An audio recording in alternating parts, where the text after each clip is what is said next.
Good morning and welcome to Jung at Harp, episode number 190. What matters most and what's the gift that wants to be seen?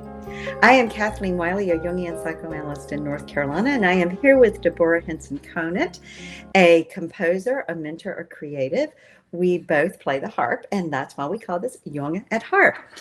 Almost every week we come together with a question to explore. We don't start with answers, but we start with a question because we believe there's a lot of power in the art of conversation to open up possibilities that we could never get to by ourselves. So if you're joining us live, we hope you will join in on the platform you're watching by putting your comments in the chat, and we will incorporate your pearls of wisdom into our dialogue and see what gets created in the process.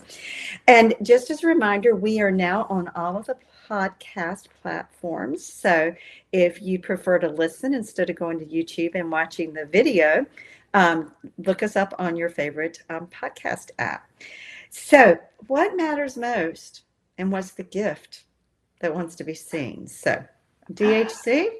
Well, as you were saying that, I was thinking, I wonder if people, so I want to describe how we come up with these questions. Mm-hmm. And we come up with these questions by meeting. We meet at 10 till 9, and we just start talking. And there comes a point, we were in a conversation just a minute ago, and Kathleen said something about what matters most. And I was like, that's it. That's what I want to ask about. That's what I want to know more about, not from looking it up on the internet, not from looking it up in a book or reading the review on YouTube, but from exploring it in conversation. What matters most? And what's the gift that's wanting to be seen? And the reason that we came up with what's the gift that's wanting to be seen is that Kathleen was talking about she's going to be playing a performance, or her husband has asked her to play with him. He's a fiddle player, and she maybe doesn't feel so comfortable with all the tunes. And so as she was saying that, I was like, ooh, Kathleen, have you done my class, the sing and play harp? So I asked her, I said, the chords are usually 1, 4, 5, right? And she was like, yeah, or maybe a 6 thrown in there. And I was thinking, so what matters most? So what matters most when we're playing with somebody else is that we're comfortable, and that we can provide, that as an accompanist, we can both provide a supportive rhythm, and we can also be flexible if they shift, that we can hear them. And I'm just curious, because when I made this class, Sing and Play Harp, I've been singing my whole life. And when I first started playing harp, I refused to sing. I didn't want to be a chick singer. And it was too easy. It was so easy to sing and play harp that it wasn't something that I could be okay with doing. I was at that part of my life. But when I made the class, I thought, how can I make it as simple as possible for people to be able to sing and play, or accompany others and play? And I looked back to when I was a little kid, and I learned the first 3 chords on the ukulele, which was this big moment for me in my life when I saw that shapes created music, and that I could learn those shapes, and then I had it all. And I don't know if this is relevant, but I mean, there are shapes that I can do very easily, and that I could teach to a person who's never played the harp. Well, no, maybe not. No, I feel that I could, because it's all about how they shape. Like, if I'm trying to get the other fingers out of the way, but literally I'm keeping my middle finger here, moving the bottom and top up, then take the bottom top down, and then I move the top 2 down. So it's like a little dance that I could learn, and it gives you the 3 chords that you would normally use in folk music. And to me, this was both revolutionary and like, wow, how cool is that? And so I made a class out of it, and I just expected people to be like, wow, that's great. It's so simple. Let me do it. Because, as soon as you do it, you can. Or then you just learn picking patterns like you do. And the cool thing about the harp is you're not playing in the key of C. Well, go to another key, you do exactly the same shapes, unlike any other instrument. The shapes are the same in whatever key. And so, like, I felt like when I shared this, it would be like a revolution. People would be like, oh, I see. That's so simple. Now I can play a million songs. And it didn't. And it Mhm. reminded me of things where I find out the simple way it works, but I won't do it because I want to complexify it. And also, when my therapist years ago said to me with great sadness, I don't understand. People figure out what works and then they stop doing it. Mhm. So, what matters most, and I almost could have as a second question, and what gets in the way of us doing that? Mm. Yeah. And the reason that we put in, and what's the gift that wants to be given, is that you said, and this was so beautiful, you said, I'm having a trouble remembering that it can be very simple what you do on the harp, and the harp itself is singing.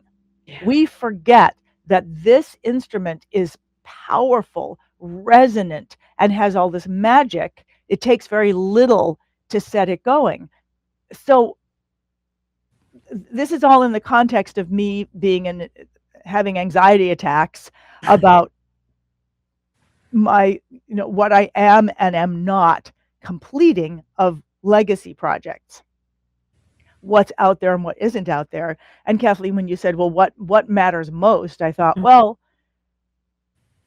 it all matters. It all matters. But it's true that the pieces that matter most to me, by and large, are available to people at this point. Do people know they're available? That's a whole other thing, because that's the next thing you realize is you create something that matters the most to you. You think it's important, and then it's just like with this. I'm like, come on, everybody, this is amazing. But I think I would have to like do a YouTube campaign on it to actually. It was like with this harp when I first, when Kamak first built the first harp, the pro the thing that prototype of the DHC, and I was like, oh my gosh, this is the harp of the future. Everybody, come on! Just thinking everybody like, oh, I want one. It didn't happen for 20 years. Yeah. And then everybody wanted one. Yeah. Well, you're also alluding to something that's also part of what we have to accept is that what matters most is unique to us. I mean, if we're going to look at being authentic, then what matters most to us and the gift that wants to be seen in our life, it may be a gift to us, but it may not be a gift to someone else. Although we could make, and I do have a mindset that if we put our gifts out there, we all benefit from that, that we all, that we all gain from that. But I think that being willing to ask the question, and for me with the harp is the recognition that doing less is more, because the harp does have that beautiful resonance, and it has an ability to offer something, as you just said, that other instruments don't. And so to try to be like the other instruments, because that's what matters most to that player, that fiddler, that guitarist, that mandolinist, whatever, takes out takes me out of the reality of what matters most for me as a harpist and me with the harp. And so coming back to what it is that does matter to us. And I was also saying that for me, it's sometimes I think about all these things in my life, all of which are related to my passion and what I feel like is my life's work. And I've just realized more and more over the last several years, okay, yeah, it's all connected, but if it's out here and, the concentric circles and it's 3 or 4 circles away from the center, it may have to go because I need that energy for what's right in the center or the next circle or two out, because that's where the greatest value is. That's what, when I distill it down to what matters most. And I, like most people, I don't like that because I want to be able to do it all. I mean, but but the human experience is not that. you know? Well, a gazillion things came into my mind, like, there is, it's a little hard to see you because the light is so bright on that. Yeah, I'm not exactly sure. Let's see. If I change, Ooh, does well, that help? when you're close, I can see you much better. We Well, could both get close. So let's I see. was thinking, How's that? yeah, I think, oh, now I can see you. Okay, Okay. yay. There's the sunlight is still there, but it's great. It's kind of, now it's almost like something you're wearing, which Oh, is okay. beautiful. Um, so, I want to know what these concentrics are. And I want to know, I was thinking when you were saying, we kind of want to do it all, but now we can't. And then I was thinking, yeah, well, what if you had a word you weren't allowed to say? I don't know why I thought of that, because of course, if you had a word that you were not allowed to say, you'd find other words to say it. I mean, it's human, language can do that, I guess. So let's go back to the question for a minute. What matters most, and what is the gift? What did we say? And what's the gift that's? Mm-hmm. Wants to be seen. What is the gift that wants to be seen? Okay, so let's take this thought experiment here. Let's say that whatever it is that we are doing in the world, it is wanting to be seen through us. Mm-hmm. We are its servant. What would you say is the gift that wants to be seen, not from what you think from the inside, but from what other people say to you? Well, but that's a slippery slope because Okay. the minute the outside starts telling me what matters most to me or what matters most about my gift, I'm Mm. going down this route of comparison Mm. and possibly competition. And that is going to totally derail me from what matters most to me. Because if I start comparing myself to other people, it doesn't become about what matters most to me. It's where I am in relationship to what matters most to them or what it is they're telling me should matter to me. So that's very funny because I'm thinking that when I think about what matters most to me, I'm in like ego. It's like what matters most to me is I'm good enough. Do you think I'm good Ah, enough? And when I think about what matters, what people say to me matters most, I realize that it is an accessibility, or it is me being me. And when I think about what matters most to me about others, they may think it's all the good works that they do, but what matters most to me is when they express themselves freely.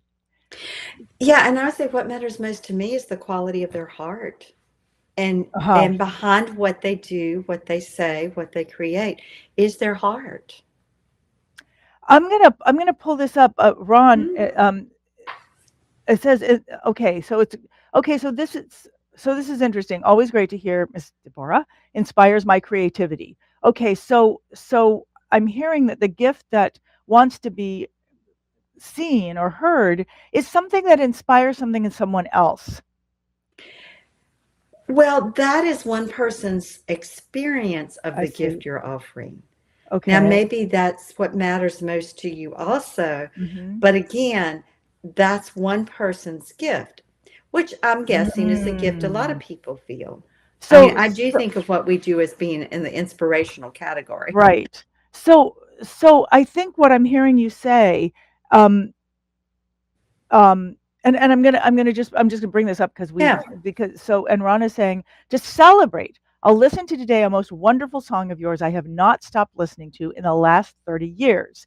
The Hmm. enchanting late last night. Thank you for this amazing gift. Well, thank you, Ron, for mentioning that. And I will just say that this is a really interesting song because it was originally called Untitled, and that was literally its title. And the gift with, and it's really interesting that you're saying that because late last night when I was with a record company, they thought that was a song, and so it got reinvented in a new way.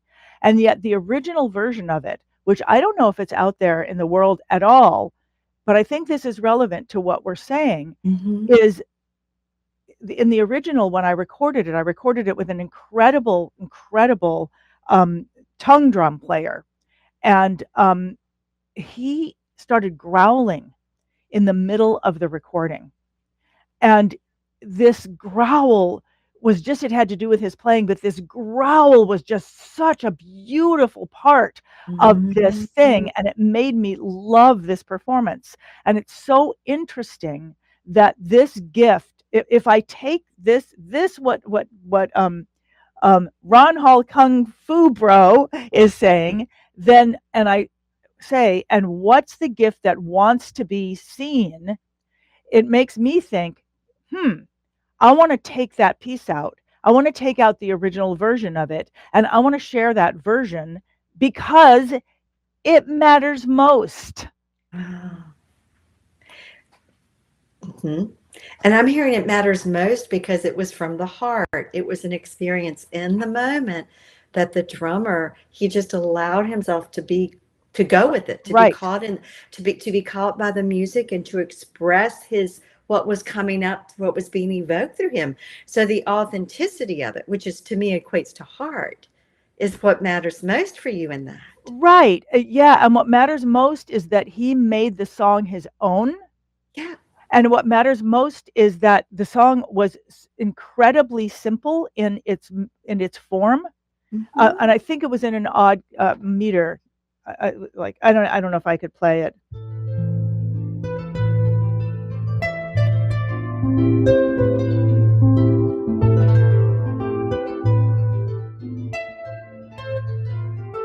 So,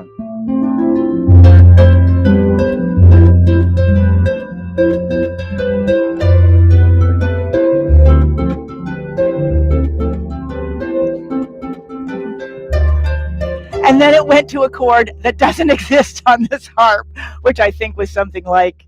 Um,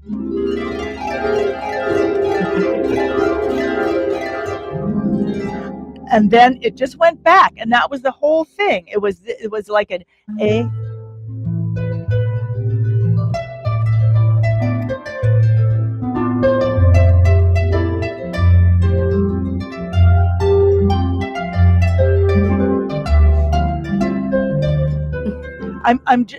It's just taking it through a chord progression. Mhm. It's a very simple chord progression that's like A minor, and then F, and then D, but then there's this ending,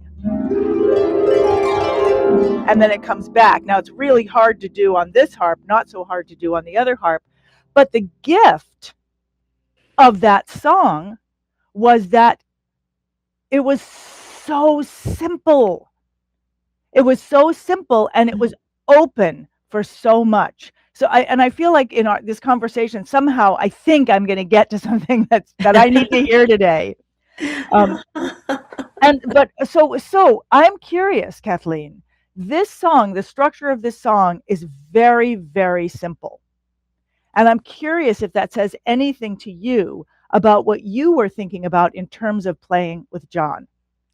Oh yeah, the simpler the better. The simpler the more powerful. I mean, I think again, you said something when we were talking off camera or alluded to, we take things and make it complicated, or we think complicated is better. When if we're distilling it down to what matters most, it's not the complicated. But I noticed that I agree, and yet it is so difficult to see what is simple. Like Mm. I've noticed this over and over again. So I created this device to teach how to do a specific kind of music. It's a specific kind of form, but it gets used all the time. It got used in Baroque time. It gets used in jazz. It's just a way of looking at music. And it's something I've been trying to teach for 10 years because it is so deeply functional. Just like this thing. It's just absolutely, completely functional. You become this functional musician when you can do this thing. And I've noticed that when I teach it to people, as soon as they get it, as soon as they get functionality, they start complexifying so they never reach fluency. Mm-hmm. And so I made this little machine on the internet. You can, like click this button, it takes you to this. And so you don't have to think. It's like go here, go here, go here, go here.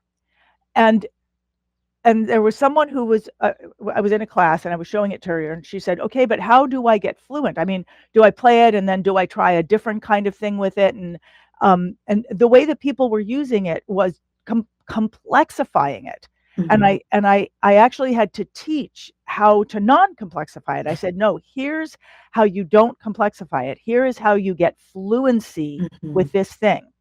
You take 10 M&Ms, you put them down on the desk, you go through the thing, intro, you figure out exactly what you're going to do for all of these things, and the thing opens up. It's really fun. It opens up, and it's like, tick, tick, tick. You press intro, you play what's written, you play, and what's written is like squiggles.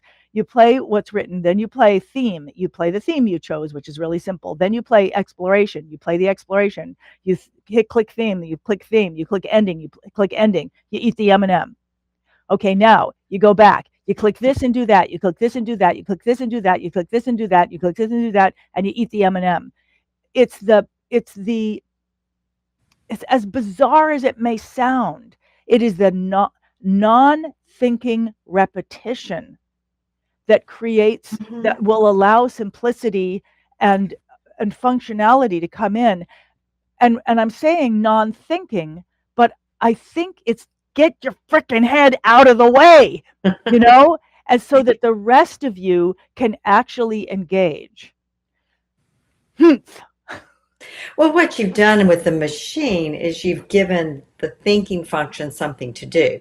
The thinking selects this intro, this theme, this exploration, this theme, this ending, Right. which we need to give the head something to do so it will quit interfering. Right. So, and what you're saying, what I'm hearing as you say that is that then you can concentrate on the performance, you can concentrate on the Yeah. engagement, and you can get that arc. Yeah. Okay. So, but am I hearing that to discover simplicity, or to that we have to get the head out of the way in a sense? Yeah, I think we have to make the head the servant of the heart's desire, would be how I'd say. So for me, the head has to become the servant of discerning what is it that matters most to my heart, to my felt sense, versus the other way around. So we Mm. need the intellect, but the intellect needs to be serving. I'm just going to call it the heart for a minute. The heart being, our essence, being, again, what is it that matters most here? When our head runs away and gets caught up in what other people think, what we've learned we should do, Mm. whatever the collective expectation Mhm. is, it takes us away from and it quits serving our own essence. Okay, I want to ask you something about that, because one of the things that happens, and then we're getting great comments here. Hmm. Well, I can't read them, but I'm assuming they're great. Um, what happens? Another factor that comes in is curiosity, Hmm. and while curiosity is wonderful and creativity is wonderful, they get in the way of actually, like, oddly, they seem to get in the way of what matters most, which seems to come from some kind of different navigation. Well, again, if we're curious and we want to be creative about something that's coming from out here, but as we're curious and creative about our inner process in relationship to it, I'm thinking about a couple of nights ago, John and I were playing a simple Irish tune, Aaron Boat song, and I had learned it a long time ago, and I had kind of pulled it up, and so we were playing together, and so then I found myself going to just playing the chords and adding a little harmony, Mm, and I was just struck with how easy it was for me to do that. mm, And I realized it's because I know the song so well. I've played it mhm, for so long, and so it just flows. So I didn't have to be, my head wasn't going, oh, am I going to get it right? It's what I do going to sound right. I was just able to be curious mhm. about what I was doing, to be curious about the sound, to be creative about, okay, if I did that same chord progression, but I did it with a slightly different intonation, or I did it with a slightly different image in my mind, how would that affect my experience of the song and also what I was hearing? So I think, again, it's who is the creativity and the curiosity serving? I don't know. but I'm going Yeah. to pull up what Lori is saying. Um, Ah, it seems that there is no one gift to be seen, but rather the gift that each individual person feels. So there yes. would be many, many gifts. That to me is beautiful. And Yeah. that's something we discover in the academy. As anybody shares anything, Yes. we always set ourselves up to be looking for the gift that is the gift for us, and then share that with the person. Like Ron Hall Kung Fu Bro just shared with me, which makes me then interested, makes me see a resonance of myself that I didn't see. I want to go back to this. So I'm trying to learn how to write. Those of you who are on my list, you probably know this. I'm trying to learn how to write effective marketing emails.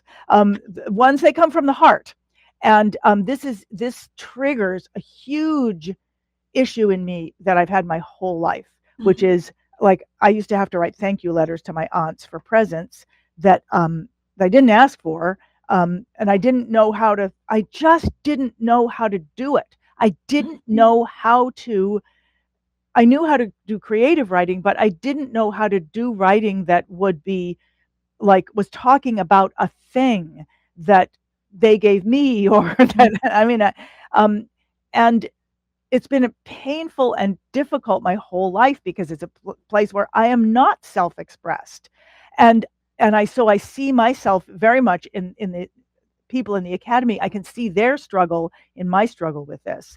And when a teacher was showing me something, and I just wanted to say, can we please just do this over and over and over again? Can you just Mhm. take me through it over and over again? Let me do it badly. Just let me do it so I can feel how it goes. Yeah. And yet I find that each teacher is, no, no, no, no, no, you can just do it. It's just like this. And I'm like, stop, just stop. I mean, give me the give me a chance Mhm. to Mhm. find my way into this. And I think what you're talking about in terms of playing with others, if you grow up playing with other people, you get the chance to Right. do it over and over and over again. When you do it over and over and over again, you're not trying to get it the same way. You're not trying to get it the same way. You're not necessarily trying to do something different, but you're just doing it. You're in that moment. You're playing this song. This song goes like this, and you're playing with your friend. Something happens. Right. You connect, and I find that with so many things that are difficult for me, I haven't gotten that connection. So there's no fluency. It doesn't speak for me. Yeah. And I see in the students and the members of the academy, they provide me a reflection of myself Mhm. as I see them not being okay doing the thing that's easy and that could be fluent. They want to make it different. And one person even said that when she was looking at this, she was like, well, if I follow this, all my music is going to sound the same. And yes, if you constrict yourself to it, it will all sound the same. But if you use it as a foundation and trust that A, you're going to make mistakes, and those mistakes are going to show you new things. B, you are innately creative, and body's going to do things without you even knowing it. Mhm. C, we are creatures that are we one of our maybe only innate things that we do is to mimic. It's how we learn to speak by mimicking. We will Mhm. do it. You will accidentally play something the way that somebody else did without even trying. And so it's that what matters most. I know. I feel like I'm babbling on. So help, and I bet you've got something to say about this. So Well, yeah, I mean, I think that what you're sharing by your example of having grown up playing music with people is that you put yourself in a crucible where you do the same thing over and over, but then you begin to realize in the process it doesn't stay the same. right, that your own felt sense in the moment, the atmosphere in the room, what another musician or singer may do that's slightly different, Right. that it becomes something that's creative. It's always in movement, it's not static. And yes, sometimes we start with what seems like a static practice. We may Right. start with a static structure, a static concept. But if we approach it in terms of what matters most, then what we're doing is that structure or that whatever is it's an invitation. It's like a doorway to an experience that is Mhm. what matters most. Yeah, and this reminds me as you were speaking, it reminded me of what you said in the beginning when you said about your harp, and I think you said it off screen, that you're doing something and you're forgetting that it it is also here. Or if I'm in a conversation with someone and I'm afraid I'm going to say the wrong thing, I'm forgetting they are in the conversation. It Mhm. is a collaboration. And as is music, I'm just going to pull Yes. this up. Yeah. Um, and Ron Hall Kung Fu Bro also says I do martial arts and in film, and I find the same issues. And I'm thinking the same. I'm assuming this is same issues of like, yeah, whenever we try to do something and we try to complexify it, and we try to look. I'm putting words in his mouth, but the words that he put in his mouth were mimicking is essential. Oh, because no two people interpret things in the exact same way. So the individuality allows for uniqueness and Mhm. originality. Right. So when we think we're mimicking, we're not. We are, but we're not. We're not trying to get it exactly right. I mean, in Pygmalion or My Fair Lady, yeah, she's trying to get the speech right, but you're right. We're interpreting. And Mhm. so then it just becomes a greater part. And so I guess this is something I keep hearing myself talk about this. So I guess it's something I really need to be hearing. It's easy to say simplicity, not easy to find it. It's it's easy to say what matters most, not so easy, at least for me, to find it. Like I there's something that I have to do to understand what matters most. I know what I think I know what matters most, like in the song Late Last Night. I think what matters most is that it's a very conducive um, form. Like that's like because I'm all about form is everything. I- Um, yeah, I mean, I think, and Laurie said it beautifully. The gifts are going to be different for each individual. So for you, the gift of the song may very well be the form, but for me or for Ron or someone else, Mhm. the gift may be the affect it puts us in touch with. It may be the ambiance that it allows us to move into in the environment we're in. So I think that, the gift does it, the gift is unique to each individual, and that is the beauty. And I think part of why we complexify things is that we lose trust that if I put my essence out there, that it will actually be experienced as a gift to other people. I So mean, then we start to complicate it, and versus just saying, okay, this is where the juice is for me, this is where the beauty is for me, and trusting that perhaps that will be something in there that will resonate for another as a gift. so I think, well, let me ask you this. What I was thinking when you were saying this was as soon as it's simple enough that I feel like I'm being seen, that I can just Mm. be seen, I'm going to complexify it. This is reminding me of years ago. I played a song of mine for we had a bunch of songwriting friends, and so we play songs for each other. And I think I've mentioned this before. And I played a song for him, and he said, "Why did you do it like that?" And I said, "Like what?" And he said, "Like you did it like you just played it like without emotion or anything." And I was like, "Yeah, because I want you to like the song, not my performance of it." And he said, well, the whole point of the song is that it can be expressive. Like you're just like, what are you Right, doing? right, right, right, right. So why did I say this just now? It was relevant to what you said. Well, because you were leaving out what the real meaning is, which is the expression, the self-expression, the experiencing of it. And Ah. so you were doing it from an abstract intellectual, oh, this is the form of the song, I want you to hear it. But he was missing the essence, the soul of it, your relationship to it, which is always feeling toned. Yes, yes. And it's interesting because I find myself, as I keep trying to teach the simplicity, because I'm determined to teach a certain level of fluency so that people can actually be expressing with music. And I find myself saying, this is simple, and you can have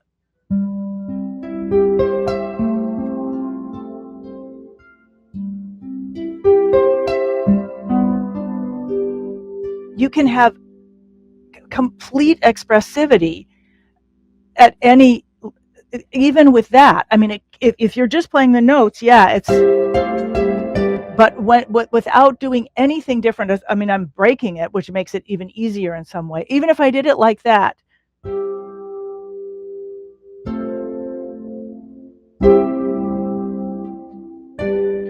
if I'm having a feeling about it, it becomes musical. And you're right. I mean, that's what we're listening for. Even though I think you're listening, yeah, we each think somebody's listening for them. Okay, all right. Okay, so let's pull these up. So Lori's saying, even within the individual, the gift can change because we grow and are different every day. So this is my gift today. Yeah, and because we forget. We forget. What did I do yesterday? I don't know. I'm going to have to make it up again today. And if the form is simple enough, you can make it up again today because it's not the exact notes that are important. Ron is saying, what has really attracted me to late last night is how the sound build and winds and explodes in the final section. So, right, okay, very cathartic. So the simplicity of right, and it explodes exactly. The structure itself opens out in that way. It has that opening, and it's really interesting because you can actually do something almost similar to that with something as simple as playing. I'm just playing E. I'm playing like an E open fifth. You can try this. And then I'm playing all the white strings.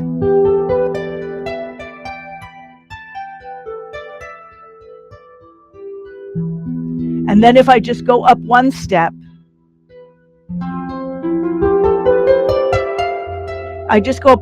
and it opens up. So that closing down and opening up can be done in a very simple way.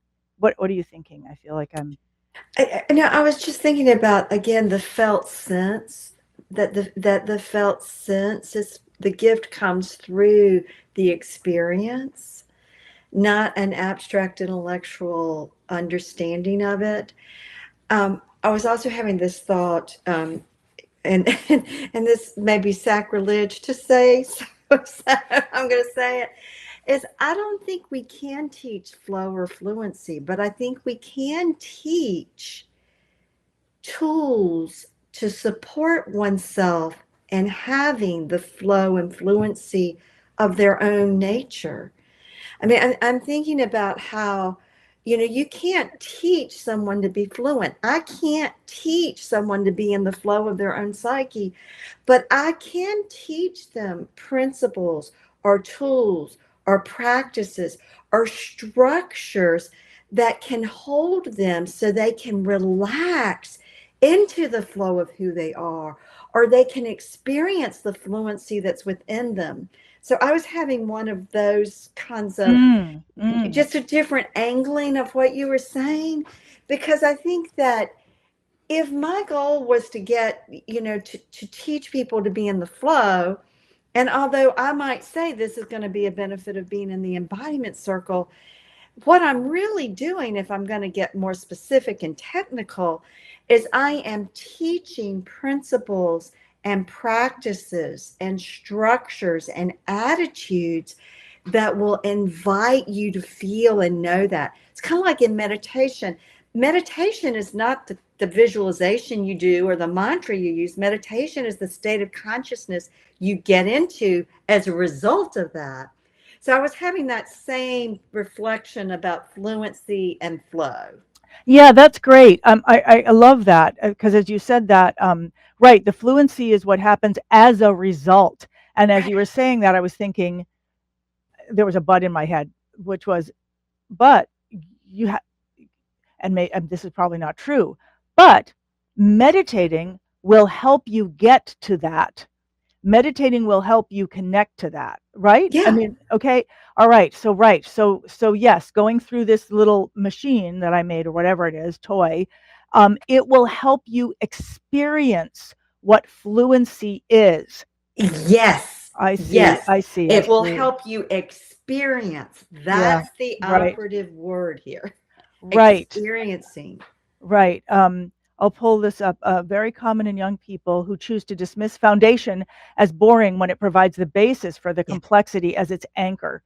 Yes. I'm gonna take that's yeah, exactly. Right. And there are other ways. I mean, I think there are other ways that people can learn other than the way that I'm teaching them in this particular class. Um, but um, but yeah, that I do want people to have that anchoring so that they can have that fluency. And Yeah. yeah, so Ron, in Caught in the Act. Uh-huh. Oh wow, for 35 years. Oh well, yes. Also yesterday, feels like yesterday. And Lori, there's another version. I would love to pull out both those versions and see if I can make a blog post out of them because they each have their own power. Okay. Mhm. Oh, it's time for us to end. Yeah. All right. Well, my big takeaway from this, oh, Victoria, wait, that is lively. Support the flow and fluency to be our own nature. Yeah. Yes. Help us experience fluency in our own ways, as fluency can be different from one person to another. Yes. Correct. And yet I find we, and certainly people, are always putting that complexifying without the foundation. I know I struggle with that. And so what I'm walking away with today is meditate, and look for other, well, maybe talk to you more about this, but look for other structures that Mhm. I can, sequences, things that can allow me to experience fluency and Mhm. experience that self-expression Mhm. within a Yeah. form, within a form. I think that's what I'm searching for. Self-expression within a form that's foreign to me at the moment. Mhm. And I'm going to stick with the foundation of the simplicity of the harp and Mm. finding the single note or the broken chord or whatever that will provide just the right harmony and accompaniment to the melodies that my husband's going to play, because I don't want it to be complex. I want it to be beautiful. That's what has meaning for me. So I want it to be beautiful. Well, that's beautiful. I love it. I love it. And I love the image of you finding what will accompany him. And Mhm. because it brings me back to that thing, which is the gift that's waiting to be seen, is the other, is that we are not alone, that there is another in this. Well, Kathleen, thank you again. And thank you, Ron and Lori and Victoria and everybody else who was watching today, here, speaking or not speaking, and who watches later on and who reaches out to us and speaks or not speaks. Just thank you for this conversation. It's so much a rich part of my life. Thank you and farewell. Bye-bye. Visit jungatharp.com for show notes, contact links, and to follow the ongoing conversation. That's Jung, as in Carl Jung, the famous psychoanalyst, and harp, as in the many-stringed instrument.